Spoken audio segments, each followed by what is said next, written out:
Okay, well, hello everybody. Thank you so much for being here today.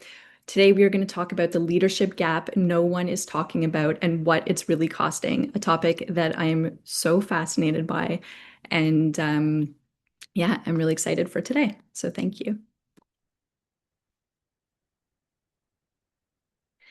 So, for those of you that don't know me, I'm Michelle and I'm the founder and CEO of Wondersource. And I was VP of sales at an AI startup and I was looking successful on paper, but behind the scenes, I had insomnia, I was overthinking, and essentially we found out that my cortisol levels were just completely out of balance. So within 10 days of a personalized protocol, I was sleeping through the night and the change was absolutely remarkable. I couldn't believe it. But it forced me to ask deeper questions like, why was I so stressed in the first place? I knew that I had so much more in me. I knew that I was capable of so much more achievement, but also more joy and impact and success and showing up to work in a way that didn't feel so stressful. So when I asked these questions, why was I so stressed in the first place? It forced me to go really deep and I trained in the subconscious mind, in the nervous system, in emotional health, leadership, and trauma-informed coaching. And I realized that the root of our stress and performance issues go far deeper, but also that there's so much we can do when we actually understand what's going on. And this insight led me to build Wondersource, which is a human performance platform that helps organizations build the inner skills that people need to lead, perform, and adapt at their best. And really, that whole experience brought me from asking, like, why was I feeling so much pressure all the time to realizing, of course, I can't lead, think, or thrive in a sustainable way because my system believes it's under threat. So then it's going to be focused on surviving and not creating. And I knew it was not just me.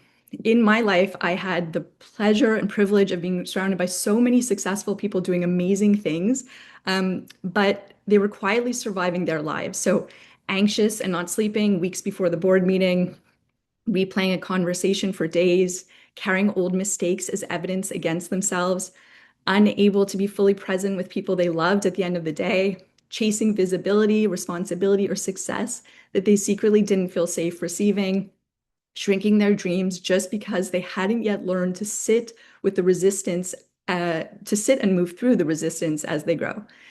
And what I realized is that nobody is weak, but most of us were never taught how to work with the things that are actually shaping how we lead, communicate, perform, and live. So it's things like chronic stress, emotions, self-trust, internal safety, self-worth, and identity.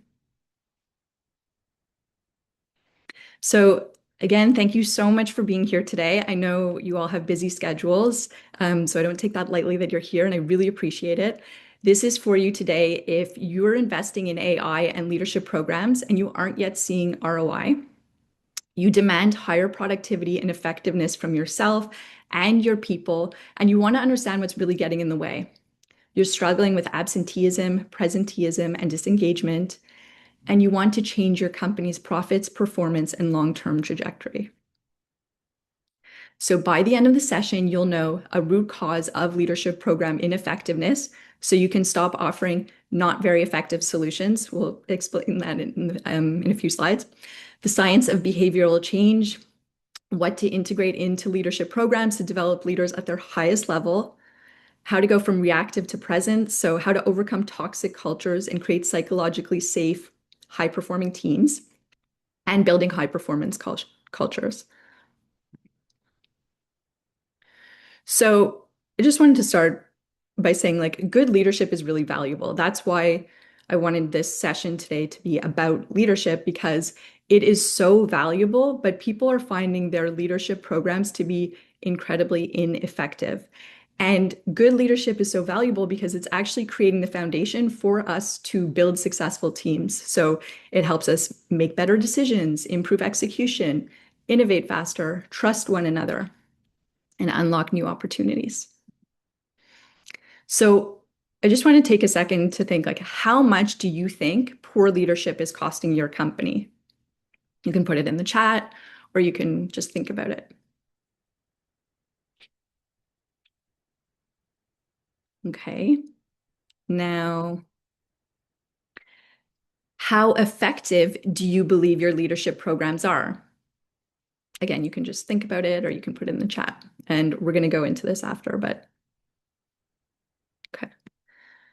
So we're going to talk about the problem first. So I believe we are living in an outdated system of what the working world should be. So the working world has this belief that performance requires endless self-sacrifice, that resilience means gritting your teeth, that leadership means like looking confident, always having the right answer, never showing vulnerability, and really that the way to get more from people is to demand more rather than unlocking more in them. And so many talented people are working inside systems built for a different era, really.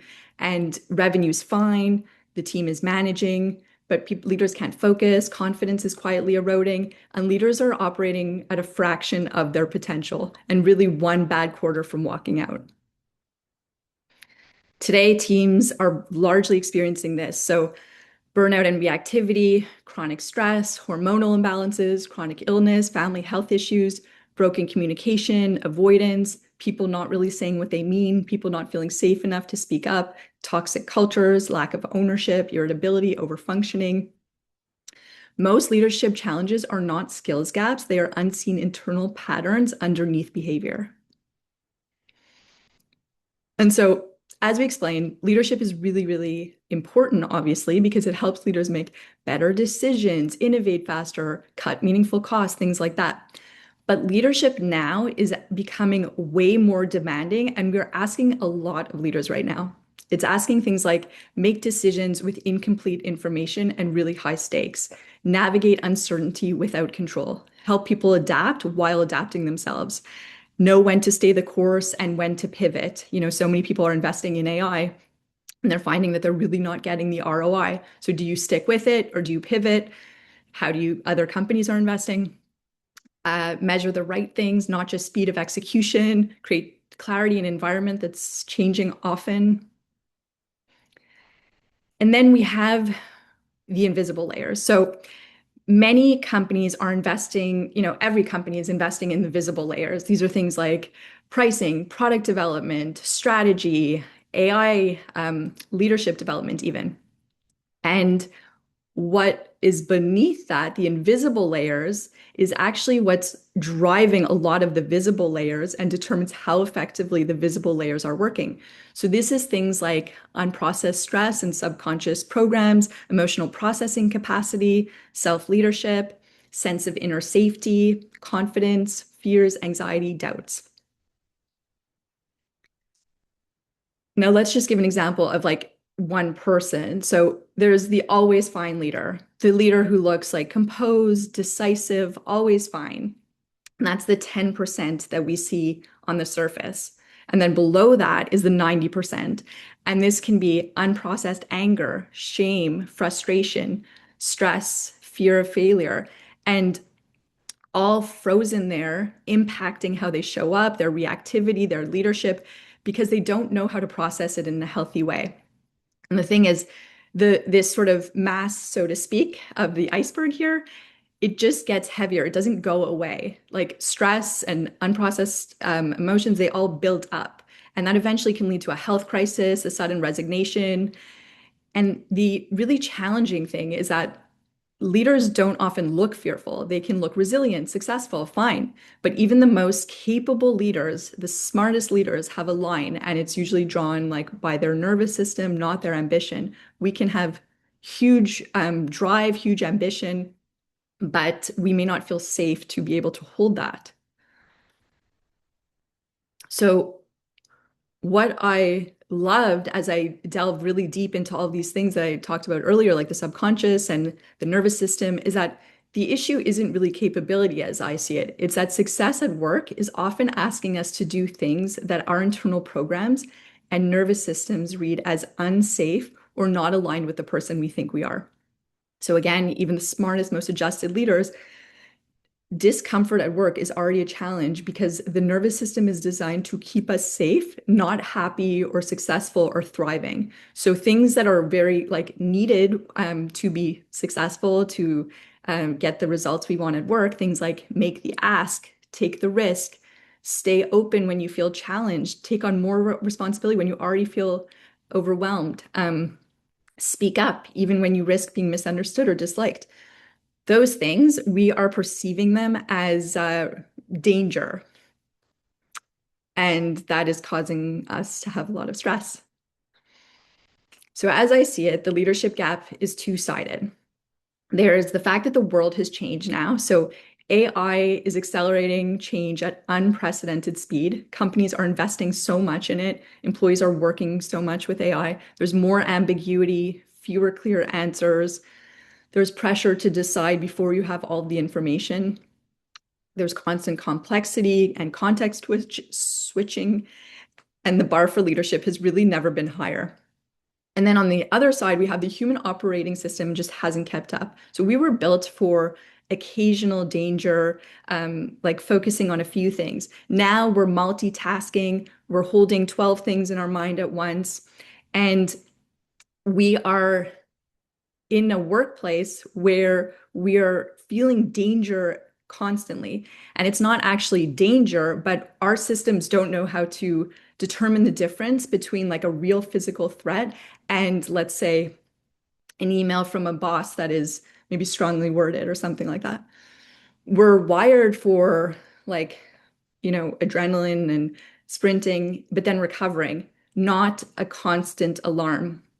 And without regular ways to clear what builds up, stress and emotion, they don't clear through, they accumulate. And then when we're kind of stuck in that state, we are scanning for threats instead of noticing opportunities. And we're essentially protecting ourselves instead of going for things that could expand us. So for me, the amazing news is that none of this is fixed. These are things that we can train ourselves from, and we can teach ourselves to stop protecting ourselves, to build internal safety, and to help create more of what we want, more confidence, more ease at work, more joy. So I'm going to share a bit of the data to answer the questions I asked before. So I'm sure we all know here, the cost of poor leadership is extremely high. I'm not going to share everything here, but I just wanted to point out. So globally, it costs the global economy 8.8 trillion to, like, poor leadership costs the global economy 8.8 trillion from lost productivity from not engaged or actively disengaged employees. Then 70% of the variance in engagement is accounted for by management. And then I love this stat here. Current leadership is costing American companies more than half their human potential. So we are capable of so much more. And then on top of that, as I kind of touched on before, we have AI. So according to Harvard Business Review, 88% of high AI users reported burnout. 70% of the C-suite is considering quitting their job for companies that better support their well-being, according to Deloitte. According to Monster, 80% of employees now consider their workforce to be toxic, and only 22% of managers worldwide are engaged at work right now. So companies are investing heavily in things like revenue and operations and technology, but the leadership that is driving everything is often remaining an afterthought. So you've probably already felt this in your leadership programs. Organizations are spending globally approximately 366 billion right now, and that's expected to grow to 397 billion. But what I was shocked by was that, according to a report from Inc., 75% of companies consider their leadership programs to be not very effective, and only 18%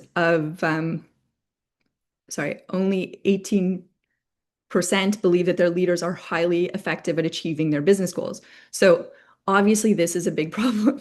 If we only believe that 18% of our leaders are effective, we want to be doing something about that. So we'll talk a little bit about the science and solution. So part of what I see the problem as is that intellectual insight does not equal behavioral change or good leadership. When a behavior or situation feels unsafe, you cannot logic your way into doing it. So Your body reacts before your mind catches up. About 80% of the vagus nerves carry signals from the body to the brain. So your nervous system can sound the alarm before you've consciously clocked what happened, meaning that your body is reacting to things far quicker than your mind. And we're often trying to intellectualize things, but our body has already signaled that we are unsafe. So intellectualizing it isn't helping us really. I want to share like the anatomy of a workplace trigger, like what can really happen. So leadership skills like communication, trust, innovative thinking, and decision making um, are always expressed through a person, and a person has their own patterns, their emotions, their responses. So, for example, let's take the example of like one, you are talked over in a meeting. This is something that a lot of us can relate to, and probably at some point, before you can fully process what's happened, your heart rate rises, your chest tightens, and your attention narrows. So you are very annoyed. The brain creates meaning. Your mind rapidly tries to explain the physical reaction. So maybe it's something like, my needs don't matter. Maybe another person, it's, I'm not important. Um, there's a whole slew of different meanings that we would create based on our own experience. And part of the point is that those aren't facts. They're not the truth. And we want to be teaching our systems new stories. And then the body signal and the story then can reinforce each other. So essentially, like you may tell yourself, oh, it's fine, I'm fine. But your body registers the situation as threatening, and then you shrink and ruminate for the rest of the day because you don't have anywhere to put it. You're not understanding what's happening in your system. But in that case, let's just say you realized my needs, I'm not important.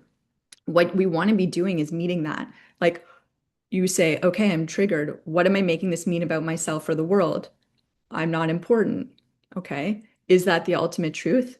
No, of course not. Someone speaking over me in a meeting doesn't say anything about my value or my importance. What else could be true? That someone speaking over me in a meeting says nothing about my value or importance. And then what am I choosing to believe going forward as a conscious, mature adult? That my needs matter, that I am important, and that someone speaking over me has nothing to do with my importance. Now, the more we do that, we are actually meeting the story at the root and we are changing it. So, this is why, like, let's say in this scenario, you might do like a breathwork session after you notice that you're activated and you're very stressed, but that can be powerful and sometimes like that's what's called for.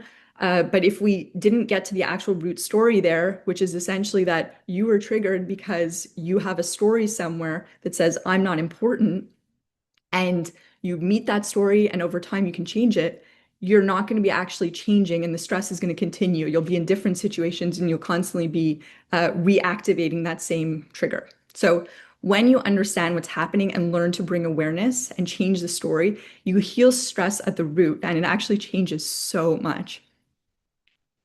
And just a point on that, it can sound really complicated, like, oh, we can't just tell ourselves a new story, but actually in some cases, some of these stories we've been practicing for decades. So, in my own experience, some stories can change overnight and some can take longer for sure. Um, but every time you catch that story and you tell yourself a new story, you're basically rewiring something. I just want to give a couple more examples. So, for example, like reading a book on public speaking, may give you some information, but it's unlikely to help you when you're in front of 200 people and your heart is racing and you're second guessing yourself. That's because there's more work to be done than just understanding how to public speak, right? There's building your self-worth, owning your value, knowing in your heart that your voice matters, building self-trust with yourself by being compassionate to yourself and staying on your side when you make mistakes, um, and more. Or let's take the example of you need to address an issue with your boss, but your chest tightens when you're like there to say your message, you shrink and you soften your message. So again, you may know how to speak confidently, but in that situation, you felt afraid and you didn't know how to be with yourself, and so you shrank and you didn't you didn't have the presence that you would have loved to have. So again, in this example, we want to learn to stay with discomfort without letting it dictate your behavior, building the experience that I can be seen and not shrink myself. Even if someone disagrees, I don't have all the answers.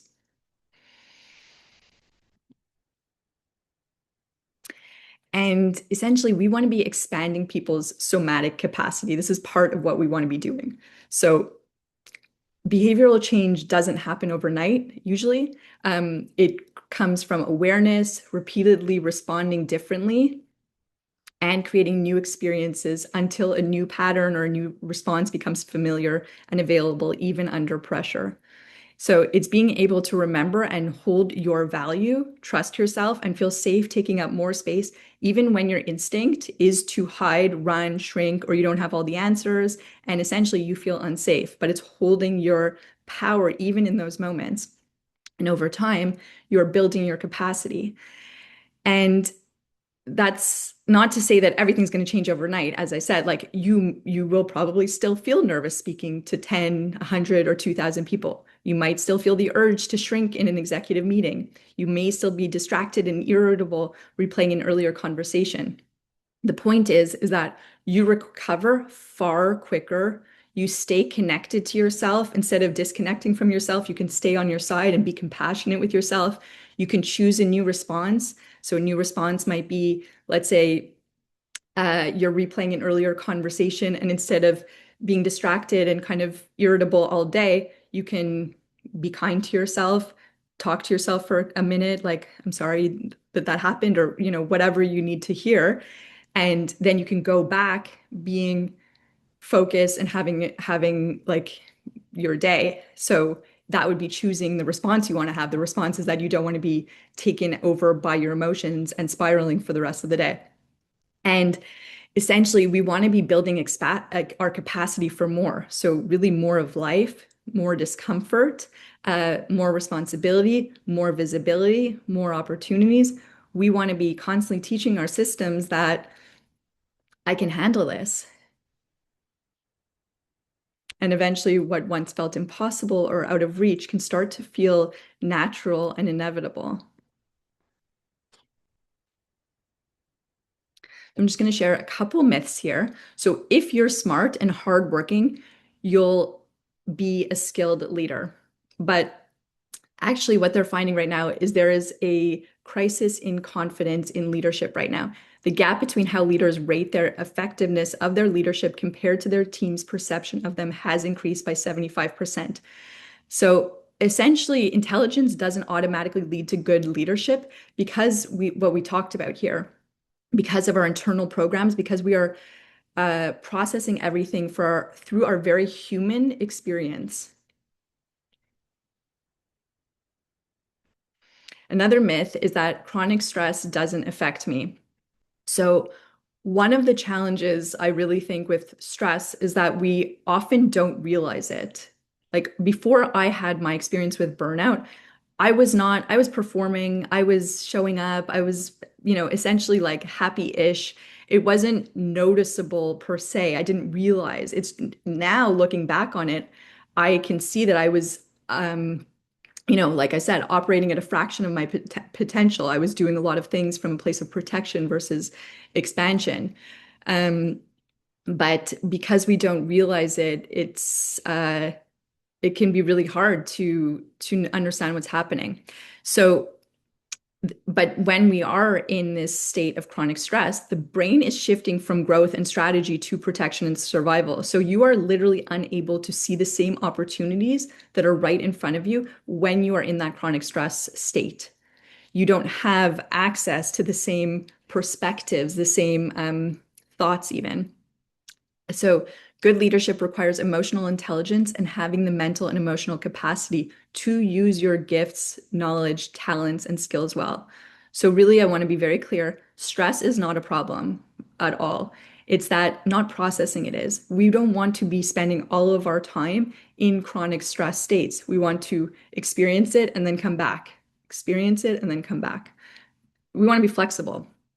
And strategic thinking doesn't just happen if your team's internal systems are really just too exhausted or focused on threat to get there. So, unprocessed emotions and stress really make us less healthy or effective. Stress overload can basically make us like, I don't like the word, but stupid. Um, and it creates a nasty, I like this quote, so it creates a nasty chemical soup in our brains that make it hard to pull out of the anxious depressive spiral. But again, the thing is, these things can be really, really subtle. So unprocessed shame, if you haven't been able to like sit or acknowledge your shame, you may be shrinking, hesitating, avoiding feedback, playing really small because you're like, who am I to want this? And APA found that there's a 32% decrease in performance over time. Or take suppressed anger, for example. If you haven't met your anger, you may be people pleasing, overgiving, saying yes when you mean no, really unable to assert yourself. So it's not that you're not like a capable leader, that you don't have that potential. It's that you haven't been able to create the life force by meeting that anger within you to be able to assert yourself, to access the emotions that you need to give you that wisdom to be able to assert yourself. Unprocessed fear, you may be over controlling, over preparing. And again, these things are also causing us stress, right? It's not just like a small little thing. It's impacting our confidence and it's impacting our stress. And then unprocessed stress has been shown to lead to procrastination. It can lead to easy overwhelm. I see this I see this often with people who can get like really overwhelmed very easily. And I know that it's like not who they are. It's just that there's a capacity. They haven't been able to, um, clear some of that out. And so there's like no space, almost like you have a container. And if it's filled, there's just no more space for things to go. So you want to be clearing that out. Um, and concentration issues. So emotions don't disappear when we ignore them. They remain and run the show from there. So part of what I feel the missing piece is from leadership is self-leadership, because we need to lead ourselves to be able to lead others. So, as I see it, there is self-abandonment, which is causing us a lot of stress. It's things like perfectionism, people pleasing, saying yes when you mean no, excessive self-criticism and judgment, excessively comparing yourself, feeling responsible for everyone else's emotions, operating beyond your capacity for others. And we want to be doing obviously less of that, and we want to be learning to lead ourselves. Because this is what I realized also with my own experience, that you can be really successful, but it's really capping your potential if you're not successfully leading yourself first, because you are causing yourself a lot more stress and you're capping what's possible for you. So we want to be moving to self-leadership where we're leading from alignment, self-trust, and integrity, not from fear, pressure, over-explaining. We want to be able to say to ourselves, like, that made me sad, or I'm nervous about this, and I still have my own back. That's what helps us move through our emotions, by being present to our own experience. And then we can actually decide what we want to do. We can, instead of being reactive, we can have the presence to say, okay, how would I like to move forward now? And a key shift is we want to be going from how do I make sure I don't fail or look silly so I can feel safe, which a lot of us are subconsciously doing, to what could be possible if I fully backed myself, created internal safety, and learned to lead myself first. And that distinction makes such a massive difference. I love this quote from Ali Schulman. The biggest gap I see is in the soft stuff. People don't know how to process change, conflict, or uncertainty in a healthy way. No one taught them. And I completely agree with this. Now, I just wanted to include this here because self-leadership to me has been one of the most powerful topics because it impacts so much for us. And so I just wanted to add a few things here. Essentially, what it is, as I see it, is playing to win, not playing to not fail. We often are like not realizing it, but we are setting goals where we don't want to fail, rather than what would I love to experience? What can I put my life force energy into creating? We want to feel and validate emotions without giving them negative meaning, communicate our needs clearly and respectfully, set boundaries that protect focus and peace. We often have these sort of negative connotations with boundaries, but boundaries are actually a way to to honor ourselves and to honor others. Because when we set boundaries, we teach other people how to treat ourselves. We support them in setting their own boundaries. We lead from presence and self-respect, not perfectionism. We build self-trust. We own value. We own our value, and we see the value we offer to others. And as I mentioned, we put our life force into creation rather than protection. I think this one is so, so important. It's creating things. It's leading from possibility rather than always like, well, what if this goes wrong? What if that goes wrong? So when leaders stop abandoning themselves, they build confidence and a healthy foundation for themselves and trust, inspire loyalty, and create environments where everyone can thrive, including themselves. Empowered leaders are leading from wholeness. So we've talked quite a bit about like self-leadership and the individual, but I want to just share something that I found about creating successful teams. So according to McKinsey, team health drivers explain 69 to 76% of the difference between high and low performing teams. And there were four areas that define like how well leaders and teams collaborate together, and that strongly influences efficiency, results, and innovation. So the four categories were configuration, like do we have the role clarity, alignment, are we committed to the team and clear on purpose and goals, execution, are we effectively carrying out our day-to-day work, and then renewal, do we create the right working environment and enact practices for long-term learning and improvement. And part of why I think this is so important for the like to couple this with the other self-leadership stuff is because all of these things still come down to people, right? And it still takes leaders to bring these to teams to create the self-trust. So that's one thing too. Like it's very hard to trust other people when we don't trust ourselves. So we need also the self-leadership to make the teams like as effective as they can be. And I love this. So four health drivers made the most difference. It was trust, communication, innovative thinking, decision making, but one massively stood out, and that was trust. And so you can see here teams that scored above average on the following had 5.1x more likely to produce results. So it's huge. So we really want to be building high trust teams, and part of what that requires is building self-trust.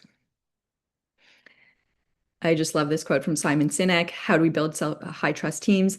It's when you feel comfortable or when your employees feel comfortable saying at any point, I made a mistake or I don't know. So you can actually say aloud, you've put me in a position where I feel as though I need more training, and you can do so without any fear of humiliation or retribution. Now, this is not common, probably. I don't know how you feel. But nevertheless, this is important, and this is what we want to be aiming for. And really, like, some people may be saying, well, that might be hard in our culture, but we can start doing that with ourselves. Like, are you safe with yourself? Are you kind to yourself when you make a mistake or when you say, like, I don't know? Is that an acceptable answer to yourself? We want to be building self-trust. And here is a framework that we feel that companies can use to support their employees to build this self-trust. Essentially, I believe good leadership is a reflection of where employees are operating from on this stages of leadership expansion. So many of us are operating in the status quo. It's reactive patterns, it's stress cycles on repeat. We believe life is happening to us. The dominant experience is fear, shame, disappointment, anxiety, worry. Then we want to be like moving, maybe you've done a bit of work here, you've built some internal safety, and you move to conscious expansion. So here we start to realize, like, you know what, I actually have more potential and control over my experience. I'm not like a victim of my circumstances. There's courage to try something new and face our fears. And the dominant experience here is curiosity and willingness and openness. And then really the goal that we are trying to get to is expanded leadership. So wins start to feel more inevitable. We stop seeing everything as a threat and start seeing challenges as opportunities. We can feel our fears without being driven by it. We have self-trust even in uncertainty. And the dominant experience here is trust, courage, confidence, joy, gratitude, grounded ambition, expansion. So these are the things that are really actually unlocking our potential. But so much of our work cultures today are really driven by this more like fear-based programming, and it doesn't bring out the best in people. It brings out their stress. Now, Wondersource's practical model for understanding and repatterning the invisible patterns of how we think, communicate, make decisions, and lead. This is something that we've put together, but that basically any company can use and hire support for. So there's identity assumption and mindset work. It's we want to be understanding and shaping the beliefs and assumptions that define how we see ourselves as leaders, what we believe is possible. We often believe our personalities, what we consider our personalities as fixed, but they're not. So for example, you may say, "Oh, I can't take that promotion. I don't even feel I'm too shy to lead people." But it's not that you're shy, you had some experience in life where you learned that you felt unsafe to speak up and to be seen. And those patterns can change. A lot of these personality things that we consider about ourselves that aren't really helpful, they're not our ultimate truth, and they can be changed. Then emotional fitness, developing the capacity to understand, integrate, and work with emotions rather than being driven by them. Shadow work, so uncovering unconscious beliefs and protective patterns. And then nervous system work. We want to be building a healthy, resilient nervous system and inner safety so that we can stay clear, calm, and effective, even under pressure, basically. And the ROI of human capability is huge, obviously. According to McKinsey, S&P 500 companies that excel at maximizing their return on talent generate 300% more revenue per employee compared with the median firm. So the incentive to do this type of work and to get it right is so huge. Then from Deloitte, they found that employers see an average return of that was actually pounds, but for every £1 invested in mental health and well-being support, driven by lower absenteeism, reduced presenteeism, and staff turnover. So the best leadership happens when people have the internal capacity to meet external demands so that they can communicate well, they can trust themselves, they can create trust.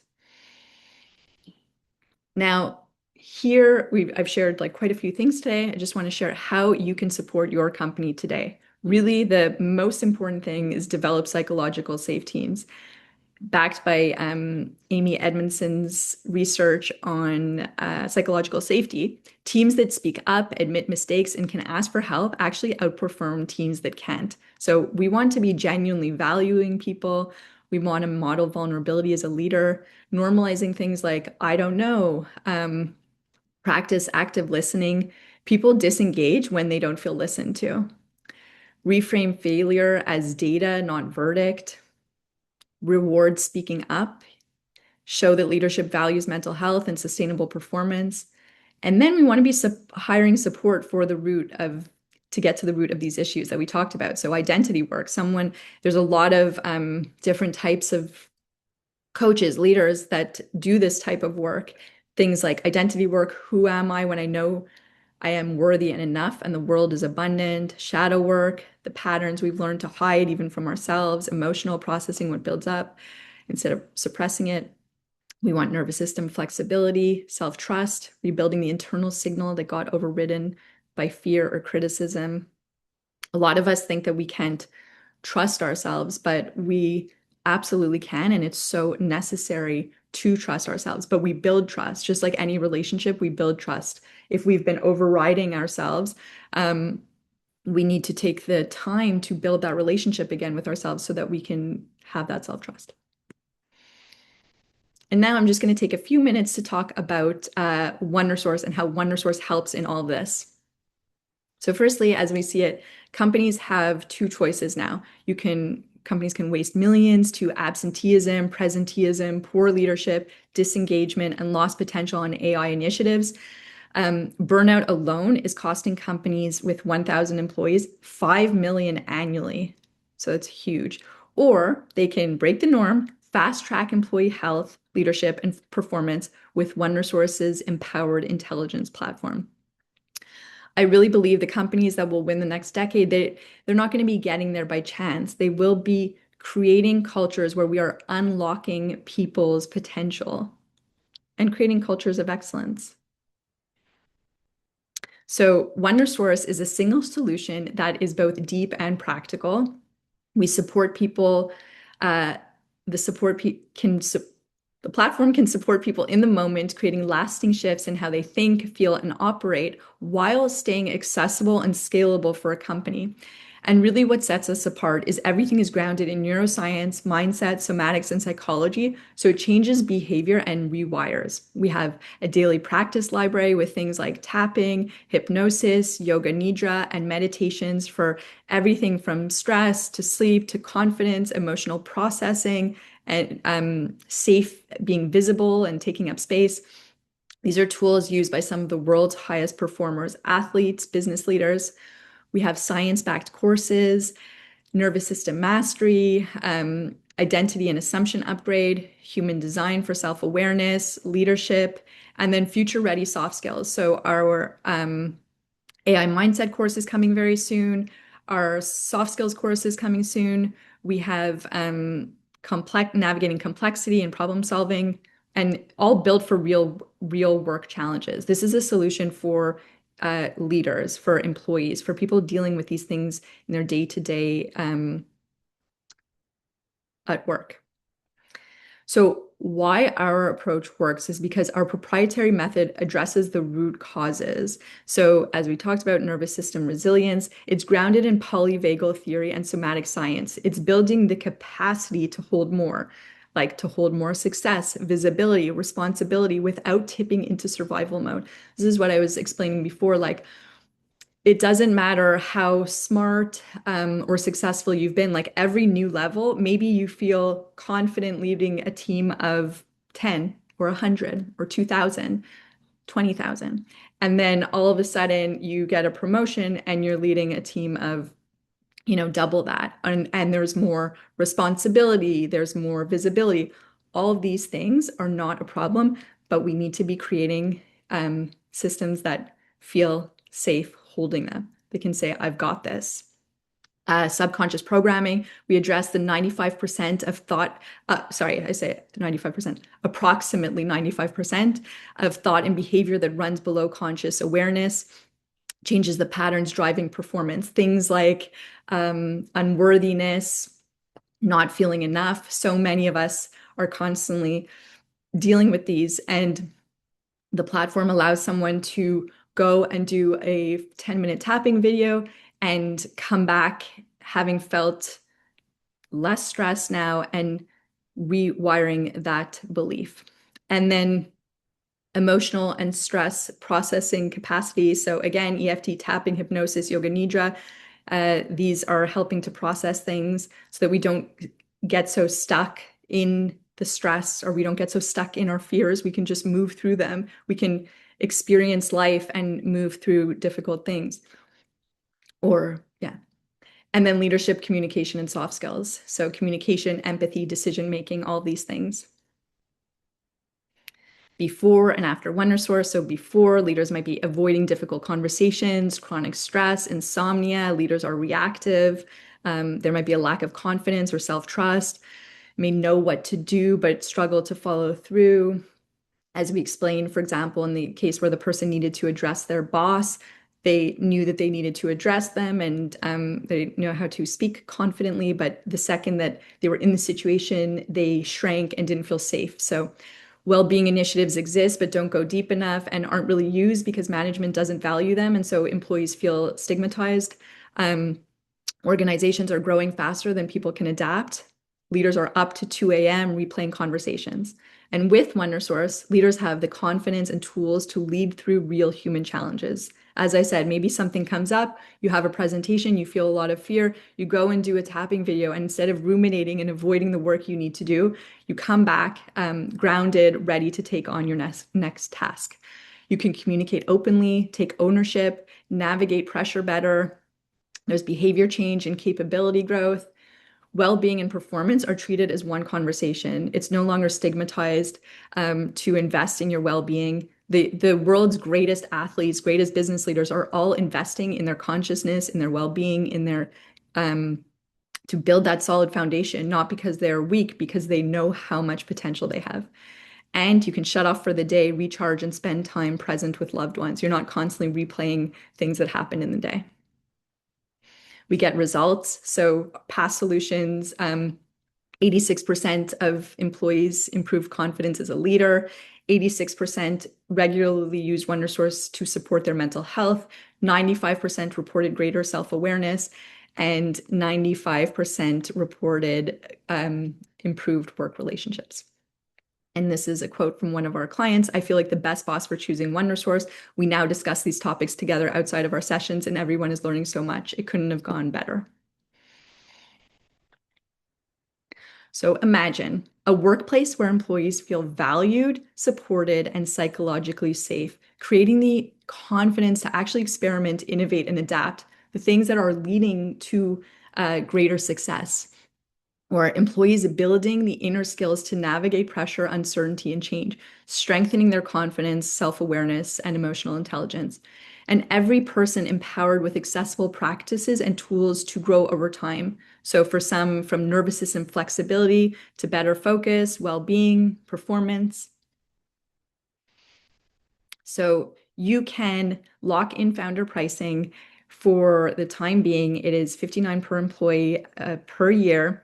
And that gives access to all the courses, to the tools and evidence-informed practices, nervous system training, 20-minute one-to-one onboarding calls. We have monthly live calls to go deeper into the content in live sessions. And so AI is really not creating the transformations, it's leaders that are. And if you're ready to build the human foundation, I would absolutely love to talk to you. I'm going to include the Calendly link here in the chat. And thank you so much for your time. We're here to support, and I would love to answer any questions you might have. Thank you so much.